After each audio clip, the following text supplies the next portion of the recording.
Hey guys, Max Convexity here. Hope everyone's having a great evening. Alright, I saw something today. One of my friends in Discord, Echo Eversky, he gave me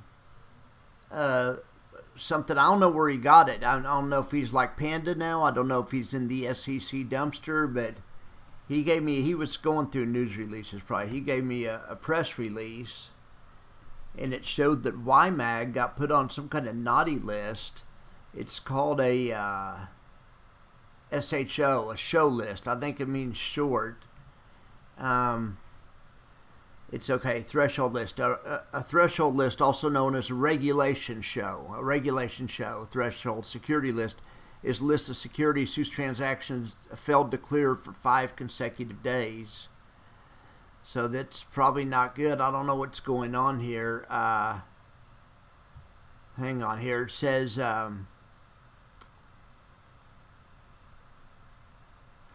It says settlement failure may be indicative of improper naked short selling. So maybe what it is, when something doesn't clear for 5 days, somebody shorted and didn't have the shares, and now they're getting caught because it takes a few days to get caught, but then they show up on this list.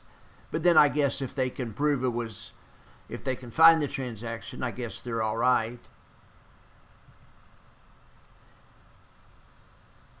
So this thing came about in 2005. The SEC implemented regulation show to reduce the abuse of naked short selling, where the seller does not borrow or arrange to borrow the securities in time to make delivery to the buyer within the standard 2-day settlement period. As a result, the seller fails to deliver securities to the buyer when delivery is due, known as a failure to deliver or fail. When naked short selling is used and the affected securities aren't delivered, the associated transactions will fail to clear. These failed transactions are reported regularly, and they make this list.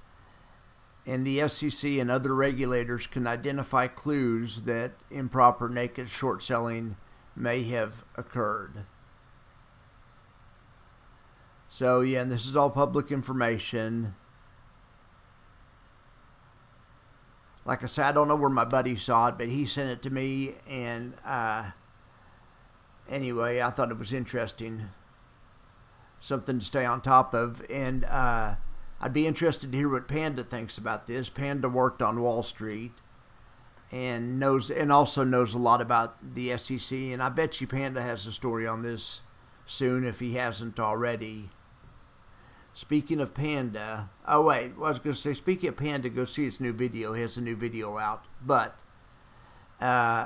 before that, here's the new distribution schedule. So this is on the YMAX side, and of course you can go do it. I like how they threw the short option income ETFs with all the others, but then they broke off the fund of funds, which I guess is YMAG and YMAX, and then Alti. So they have 3 down there, and all the rest of them go in the top. Declarations date on the 4th, X date on the 5th. I mean, it varies. I'm just looking at January. So let's look at April. Declaration day on the 3rd, X day on the 4th, record day on the 5th. Payment day on the 8th. Right around the 3rd to the 5th, every month is deck day. Then the other funds are doing the middle of the month. I really don't pay that much attention to these other funds. Maybe they've been doing that anyway, but their declaration days around the 13th to 16th, something like that. Yeah. So Panda's video, it came out this morning, called Wall Street Sharks, and Panda gave some scenarios about how all this could unravel. And like I always say, Panda worked on Wall Street, and he's a sharp dude and has a lot of good stories, but he gave some examples of some crazy stuff, and that he knows about, and some stuff he heard is going on now. Anyway, it's a really interesting video. So I have a different theory on how this all unravels. I mean, it could also unravel this way.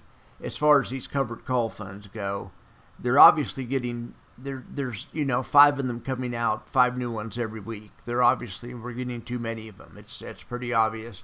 So I would say if the bubble of all these funds continue, and then at the same time the market goes up and keeps going up like it has been, on through the rest of the year, and volatility just gets super compressed, I think people might become disillusioned because the dividends and distributions will be going down, because they can only pay what they can make, and if the extrinsic premium, goes down, then they won't be able to make that much anyway, and that'll really put the hurt to a lot of these funds. Some of them have a little bit different strategies, not all of them, but still that would not be a great scenario. Now, of course, the market could do the opposite, crash, and that could hurt all these funds too. But I think that's the hidden danger of these funds is extended bull markets and volatility going, just getting super compressed. And then with what I was going to say is now that there's it's oversaturated, people start selling these because so many got released and so many people got excited. But then, if we go into an extended bull market, let's say we rally on through the election because the Fed's going to keep, how it is, election years, the year before election year is usually the best, which was last year, but election years too. So let's say it rallies in through the rest of the year.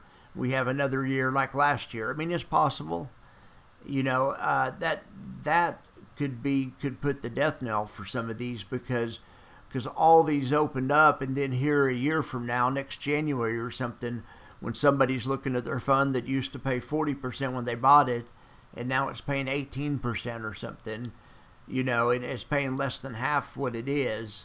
And I could see that happening in some of these, easily. And then people get disillusioned, and so people dump the shares, but because there's so many of them that got flooded on the market, just last week we got like 6 of them or something. Last week was insane. Or, the last 2 weeks or whatever we've been loading up. It's fun, and I can't wait for these short funds to come out, the YMAX short funds. I haven't seen a day on when they're going to come out. Anyway, just go watch Panda's video. I'll link to it.